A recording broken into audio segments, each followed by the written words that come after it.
দুধটা একদম দিচ্ছ গ্রামের দুধ।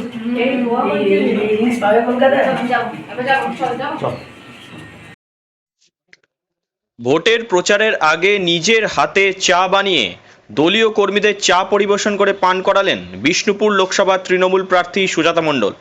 প্রচার শুরুর আগে ইন্দাসের ফতেপুর গ্রামের এক কর্মীর বাড়িতে চা বানিয়ে কর্মী সমর্থকদের সেই চা পান করালেন সুজাতা।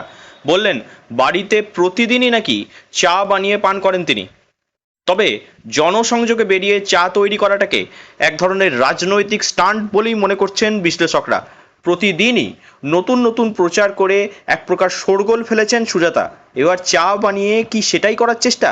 প্রশ্ন করতে তিনি জানান, আমি বাড়িতে প্রায় দিন চা করি, সকালে সব দিন সময় পাই না, সন্ধ্যের দিকে বাড়ি থাকলে মা বলে তুই চাটা কর।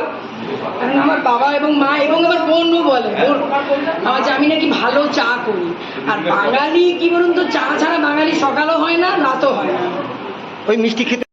আর মাত্র 5 দিন, তারপরই বাঁকুড়া এবং বিষ্ণুপুর লোকসভায় ভোট, এবং ভোটের আগে বেশ আত্মবিশ্বাসী লাগছে সুজাতা মণ্ডলকে। তিনি জানান গণনার দিনই স্পষ্ট হয়ে যাবে তৃণমূলের জয়, এবং সেই জয়ের মূল কাণ্ডারি হবে মহিলারা।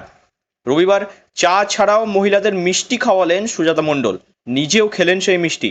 এভাবেই ইন্দাসে রবিবাসরীয় প্রচার সারলেন সুজাতা মণ্ডল। বললাম এই রসগোল্লাটা বিজেপি ভাবো আর ওকে গিলে খেয়ে গেল। বিষ্ণুপুর লোকসভার মাটি থেকে বিজেপি উৎখাত হবে, এটা জেনে রাখুন।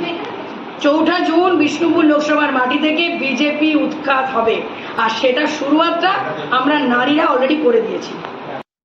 সৌমিত্র এবং সুজাতাকে কেন্দ্র করে তৈরি হচ্ছে বিভিন্ন ধরনের রাজনৈতিক তরজা। একে অপরকে কটাক্ষ করে বক্তব্য রাখতেও শোনা যাচ্ছে দুই প্রার্থীকে।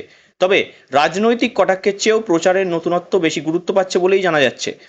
সুজাতা মণ্ডলের মৌলিক প্রচারধারা নজর কাড়ার চেষ্টা চালিয়ে যাচ্ছে প্রায় প্রতিদিনই। চতুর্থ দফা নির্বাচনের পর পঞ্চম দফা, আর তারপরই 25শে মে বাঁকুড়া এবং বিষ্ণুপুর লোকসভার চূড়ান্ত নির্বাচন। হাতে গোনা কয়েকটা দিন থাকায় প্রচারধারা আরও তীব্র থেকে তীব্রতর হবে বলেই অনুমান করা যাচ্ছে। বাঁকুড়া থেকে নীলাঞ্জন ব্যানার্জির রিপোর্ট, লোকাল 18 বাংলা।